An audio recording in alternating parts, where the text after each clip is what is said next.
Hi, and welcome back to this series where we are learning recapping how to solve quadratic equations via different methods. So in the first video, it was via cross factorization. In this second video, I want to show you how to solve it by completing the square. And note that even though all these different methods will yield the same result, you do have to be familiar with the different methods. Of course, you can have a favorite, but sometimes in the exams they will require you to use a specific method. Completing the square. So let's complete the square.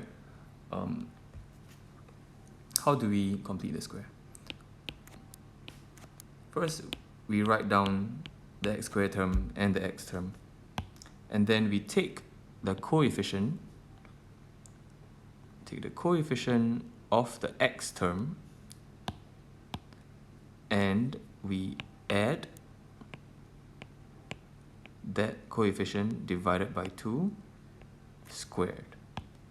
So I'm just going to color code it so you can see exactly where I got that 4 from.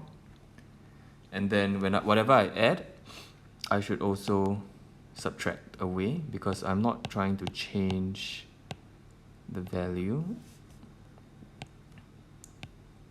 And then I just write the constant, and this equals to 0.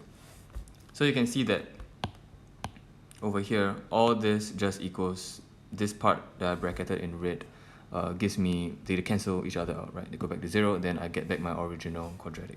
So I'm not trying to change the value, but I want to rewrite it in a certain way because it allows me to complete the square and express it in a certain way that allows me to solve it. So once we are here, what we actually do is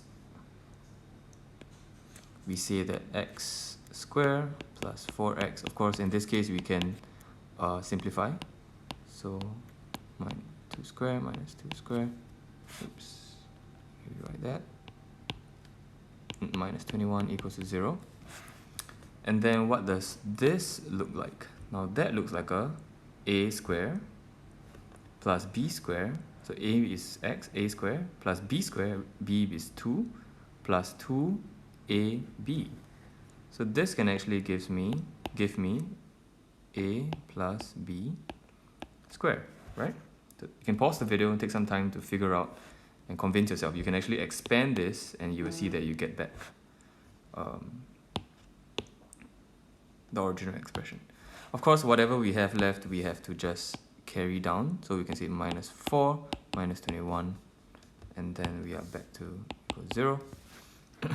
And then the next thing we do is x plus 2 square here. This is minus 25 equals to 0. Okay, and then now let's rewrite that. Let's move the 25 over. Cool. Now I want to solve for x. Remember, my end product is I want x equals to something, and I have this little square root here. What do? I have little square over here. What do? I take the square root. So I take the square root of that square, and I take the square root of 25. And remember, every time that you take a square root, you have to do a plus minus. And so on the left hand side, you can see that when you square root something that is squared, you actually undo that square.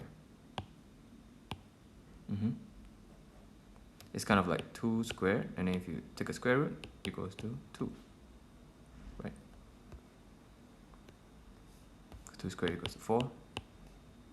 And so as in the square root 2 squared equals to square root 4 equals to 2. This 2 and this 2. So the same thing. In this case, we take a plus minus square root 25. So x plus 2 equals to plus minus 5, right? So this gives me 2 possible outcomes. X plus 2 equals to positive 5, or x plus 2 equals to negative 5. So let's work on the left equation first. X plus 2 equals to 5, x equals to 3, or x plus 2 equals to negative 5, x equals to negative 7.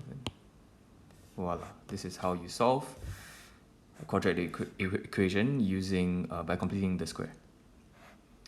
So You can see we get the same answers as when we used the first method, cross factorization. And of course, right, why should we get a different method? It is the same equation we are solving.